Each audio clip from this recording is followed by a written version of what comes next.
A former Baltimore Ravens wide receiver crowns Zay Flowers. Baker Mayfield reveals the truth about Lamar Jackson and his game, and so much more coming up next here on this edition of Locked On Ravens.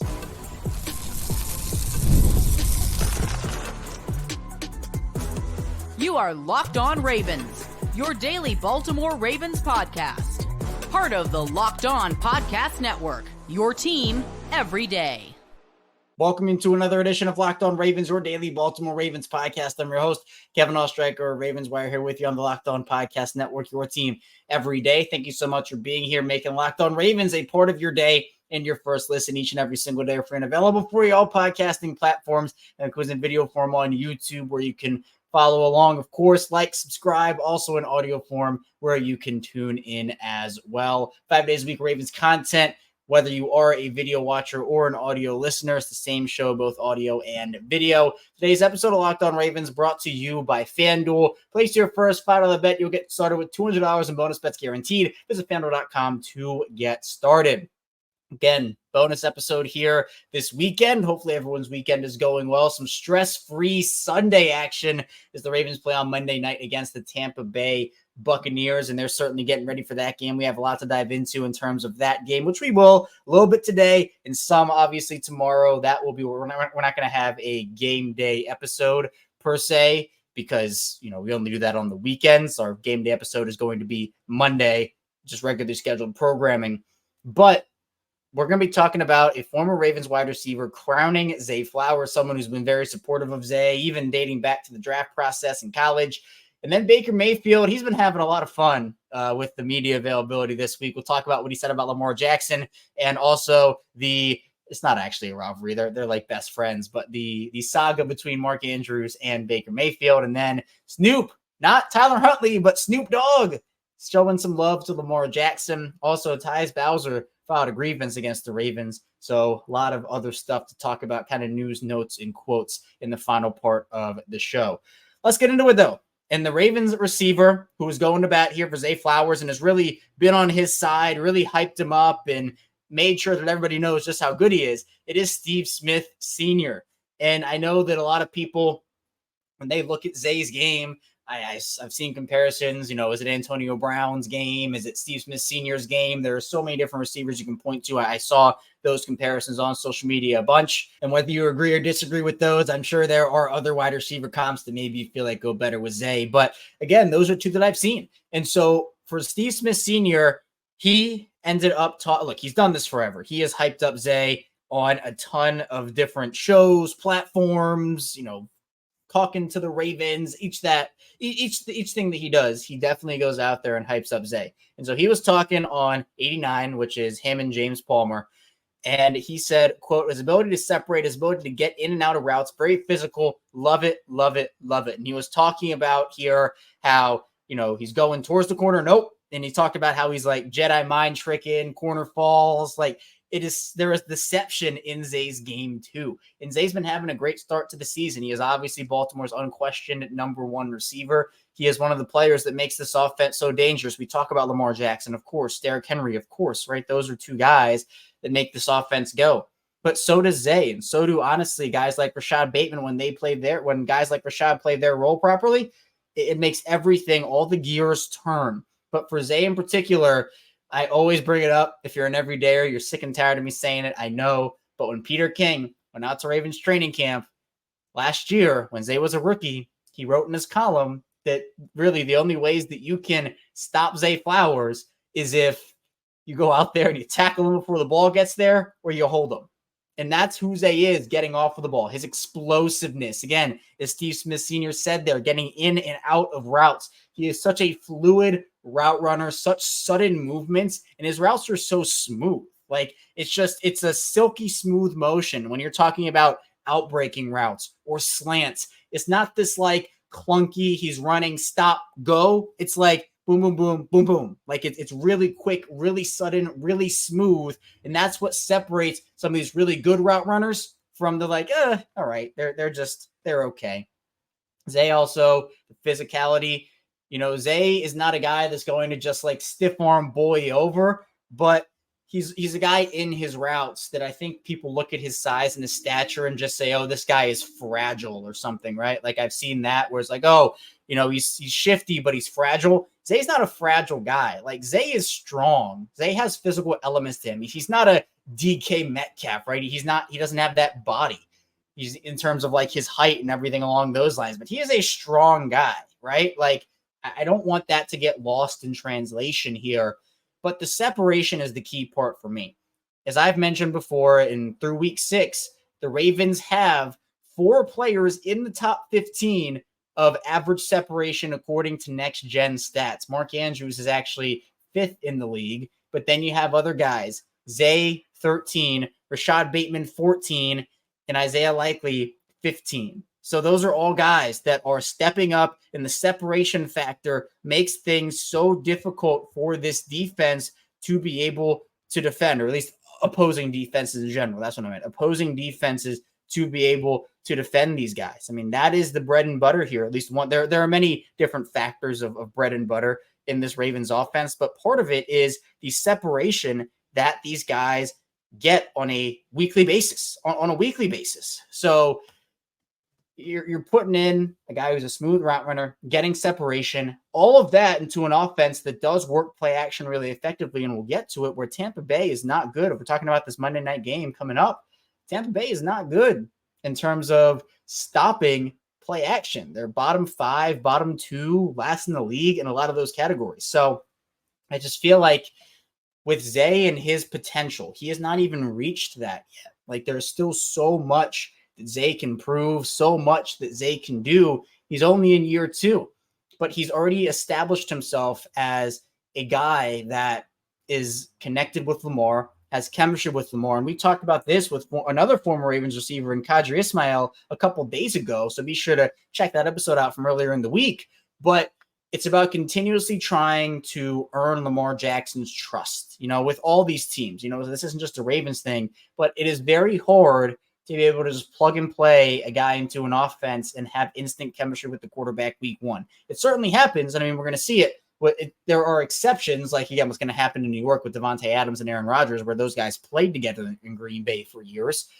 But with a new quarterback, new wide receiver, if we're just limiting it to that, you have to continue to earn the trust, continue to find soft spots in defenses, continue to feel out each other. And we know Lamar Jackson is very vocal in terms of getting his receivers on the same page as him and making sure, hey, if I'm rolling this way, you come back here. If you see me do this, you do that. And that is the stuff that they build those habits over the course of offseason, training camp, preseason. Well, they don't really play in the preseason. I guess the Ravens don't really play there. Their stars are starters. But regardless, that offseason work leading up to the year, and obviously you get it on tape in the regular season, you're able to continuously get better with that.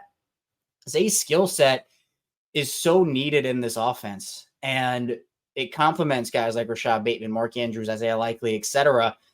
And I know that Zay, again, I mentioned DK Metcalf. He's not your prototypical build of a wide receiver 1, right? He's not a DK. He's not AJ Brown in terms of that height. That's not him.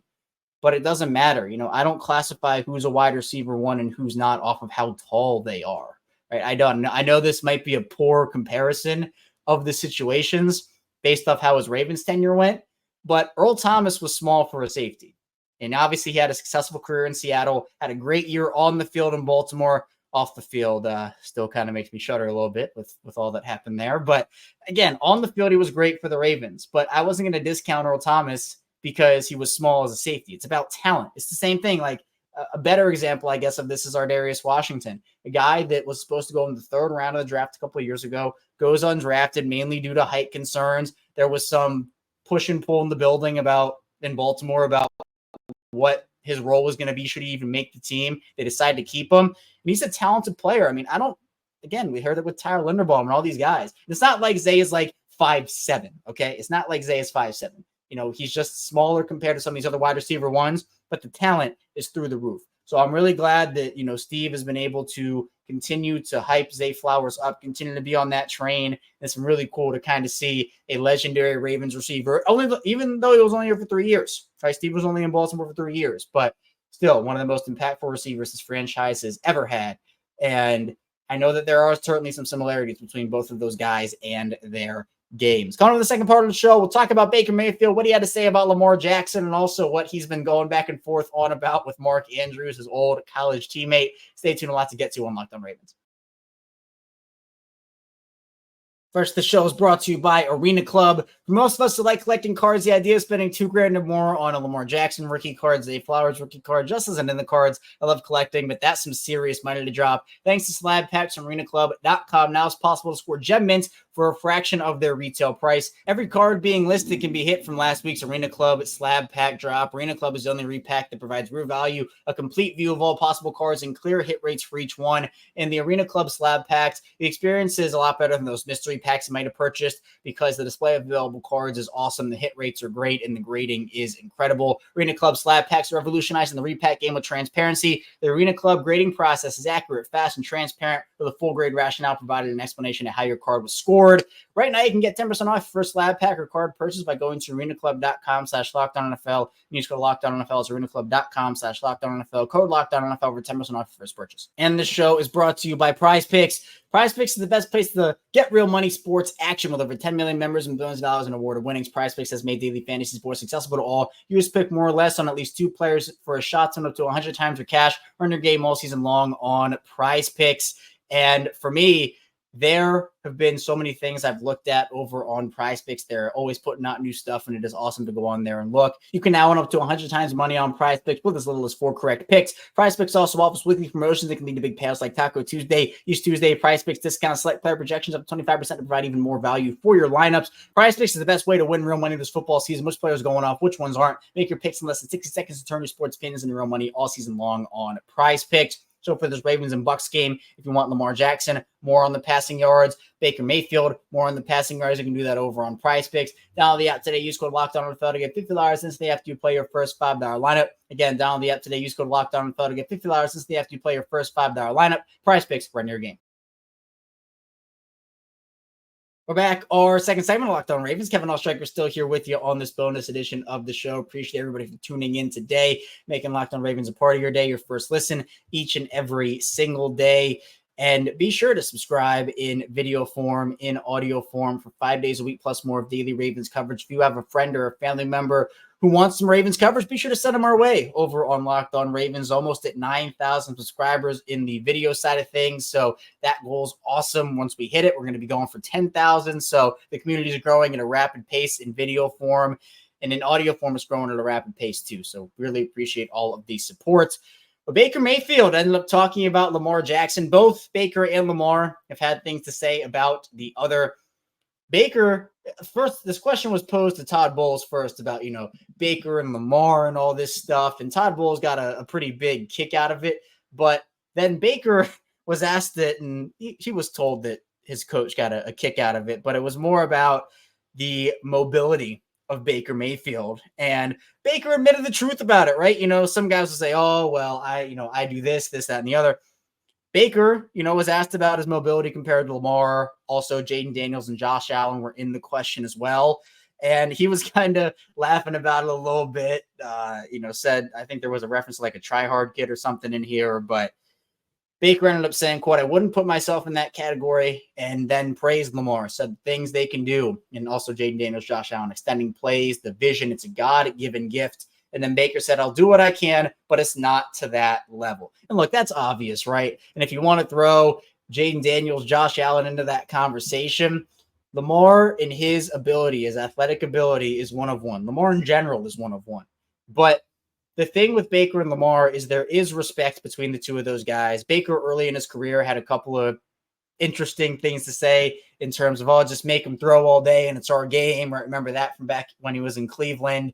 But Lamar talked about Baker and said that, look, he's nothing but praise. A tremendous quarterback, Lamar said, and talked about how, even back when they won, like they have Heismans together, right? So back when they were going and winning that and having that relationship.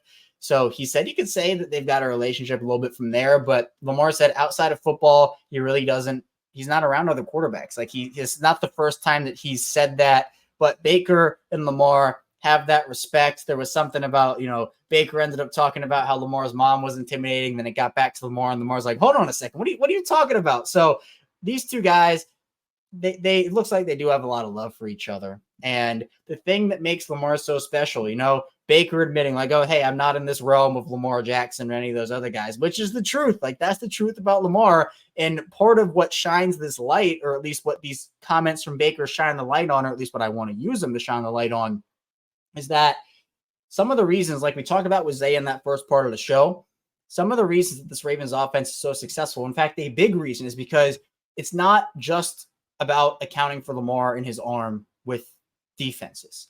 You have to account for the legs. And the thing is, Lamar has been just dicing teams up with his arm this season.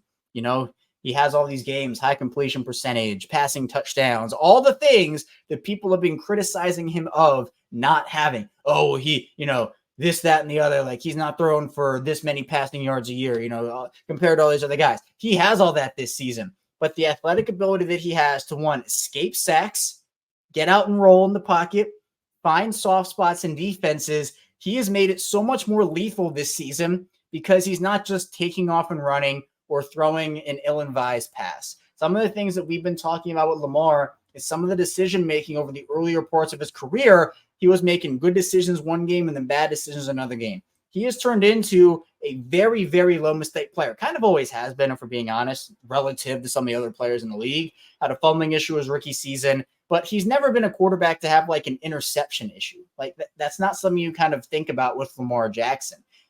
He's had a couple of bad games with, multiple interceptions. One of them coming against Baker, that game that nobody wanted to win a couple of years ago. I remember that game. It was just turnover after turnover after turnover. But it's true. I mean, Baker's comments here, look, it's not a slight on Baker, right? Baker has turned himself into one of the better quarterbacks in this league. He had years in Cleveland where he looked great, had years in Cleveland where he didn't. Went to Carolina, didn't really work. Los Angeles, he was there, but now he's found a home in Tampa Bay, and it has worked out for him really, really well. And he can use his legs to an extent. But look, we can be honest about the situation where Lamar is one of one. That is the truth about the situation. And so he revealed it himself. He's like, look, I'm not in that category. Like, use that opportunity not to kind of talk about his own impact. He's like, yeah, I do what I can, but I'm not really in that stratosphere. And then he also has been poking fun at his former college teammate, Mark Andrews. Mark said he didn't have any comments in jest to what Baker had to say, but said that, he's been watching Baker saying that Mark's watching The Notebook for 6 months straight and he's not texting him back and all this stuff. Some people think he's gone soft. Baker said, I'm not one of those people, but that's been the rumbling out there. So kind of a funny dynamic between Baker and Mark. And I remember when Orlando Brown was still at the team, Marquise Brown was still at the team. Those were a lot of Baker's former teammates. And there was always those pictures after the game of those guys. So kind of crazy to think where the time has gone. And Mark is the only one remaining from that group, still from Oklahoma, when the Ravens kind of had the Oklahoma pipeline. It used to be Alabama, right? And they still have that pipeline, but now it's Mark from that original group of Oklahoma guys. So look, going to be a good game. I think both guys will be able to use their talents to their advantage. And a lot of points is my prediction for this one. Coming up with the final part of the show, though, we'll talk about Snoop showing some love to Lamar Jackson, Tyus Bowser's grievance filed against the Ravens, and some preview of that Ravens Tampa Bay game. So be sure to stay tuned for lots to get you on the show.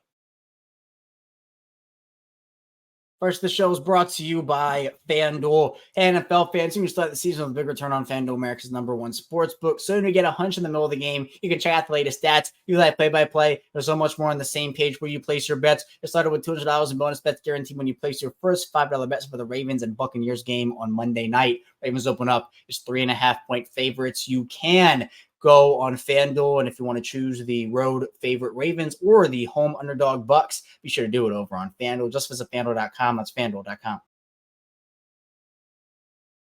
We return our final segment, Locked On Ravens. Kevin Oestreicher still here with you on this bonus edition of the show. Be sure to like and subscribe in video form, follow along in audio form as well for 5 days a week plus more of daily Ravens coverage. If you're an everydayer, thank you so much for all your consistent support, tuning in each and every day. If you're new to the channel, welcome in. Hopefully you stay a while. And if you are somewhere in the middle, welcome back in. Snoop showed some love to Lamar, not Tyler Huntley, but Snoop Dogg himself. Went on First Take. Stephen A. Cam Newton was there, and they were talking about quarterbacks that you would take over CJ Stroud right now. And Snoop showed some love to Lamar, said Patrick Mahomes, Lamar Jackson, and that's it. Said he's not putting Josh Allen in there. Stephen A. said Mahomes, Lamar, Allen, said he has love for Burrow. And then Snoop ended up saying, because he was having the conversation, Stephen A. was about, he went to the Super Bowl, he dethroned Mahomes. And Snoop Dogg was like, when was that?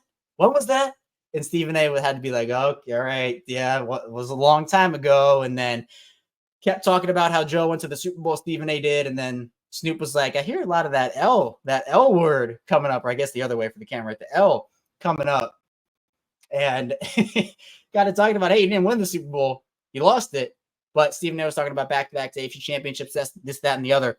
But we know where Snoop lies with this whole thing here, where he was going to bat, said Lamar was doing his thing, and I know it's been a conversation. CJ's doing his thing too. I mean, again, a bunch of great quarterbacks in this league, but Lamar is a guy that, look, nationally, I know he's still getting disrespected, but there are some guys that have turned. Stephen A., I don't necessarily think is one of those guys right now, but is still, having Snoop go on there and say that. Pretty cool. Pretty cool stuff there. Then we have Tyus Bowser. Tyus Bowser filed a $4.5 million grievance against the Ravens because he claims team doctors misdiagnosed his knee injury. Obviously, Tyus Bowser signed that 4-year, $22 million extension. Seems like forever ago now it was. Seemed like a steal at the time, one of the best deals of the offseason, and just never really performed. Earned that deal for sure, but he got injured, and it feels like for him, he feels led astray, I guess, for whatever that's worth. And we have had grievances filed against this team before. Obviously, Earl Thomas was the latest high-profile one, unless there was another one that I'm just forgetting. That's the one that I remember. But it was a very weird situation because we never really figured out what happened. It was very like a he said, she said situation. There wasn't really a ton of information on it, and it was very mysterious behind how Bowser's time ended with the team. Obviously, if you put 2 and 2 together, you could assume that, yeah, something was probably going on there where the Ravens felt one way and Bowser felt another way, but they weren't clearing him. And a quote from Bowser here, Brian Wacker of the Baltimore Sun wrote this article, by the way, said, quote from Bowser, you expect the people that you trust that are getting paid to help you get back on the field, and they're not doing their job. And look, the way that team doctors handle things, it's not picture perfect, right? There are team doctors that, don't know, that misdiagnosed this, that, and the other across the entire NFL. I'm not saying this is what happened with the Bowser situation. I don't know, but nobody really knows what happened with that Tyus Bowser situation. But it clearly feels like Bowser felt like he was healthy enough to play, and the Ravens felt a different way. They didn't clear him, and this is kind of where we are now, of Bowser's looking to get some of that money back.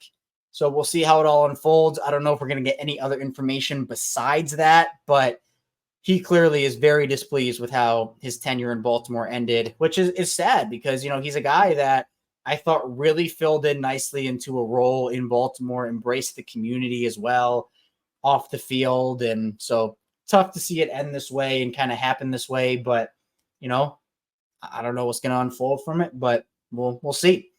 Then, of course, the Ravens do have their game against Tampa Bay coming up. I think to me, and we talked about this on a couple of shows, some players to watch, Rashad Bateman, Isaiah Likely, Roquan Smith, all guys that have performed to some level. I thought Rashad has played really well this season. Isaiah Likely's played well this season. Roquan has certainly had his ups and downs. I'd also love to see Marcus Williams get involved in the action this week. I think that's a guy that they really, really need. But part of this, the keys to victory for me, and we'll talk about this again a bit on Monday as well, but shut down Mike Evans, shut down Chris Godwin, force Baker into some bad throws, and no mistakes. Don't let yourself beat you. If Tampa beats you, okay. If you beat yourself, that's unacceptable. So to me, the Ravens have to play clean football, clean some things up. But again, we're in week 7. We're a third of the way through the season. There's plenty of time for them to do that. And I'm really excited to see what they have in store because I think this should be a really good game, high-scoring game. The Ravens are going to have to stop Tampa's run game. The Ravens' run defense is incredible, but against play action, the defensive side of the ball for Tampa has not been good. So I think if the Ravens can work play action like they did in week 6 against the Commanders, it could be a very good offensive day yet again for this Baltimore Ravens team. That's all I have for you here today on Locked On Ravens. Thank you so much for tuning in to the show. Be sure to like and subscribe in video form, follow along in audio form, and subscribe on the way out. Coming up, of course, more Ravens content, so be sure to stay tuned. I'll see you right back here soon on Locked On Ravens.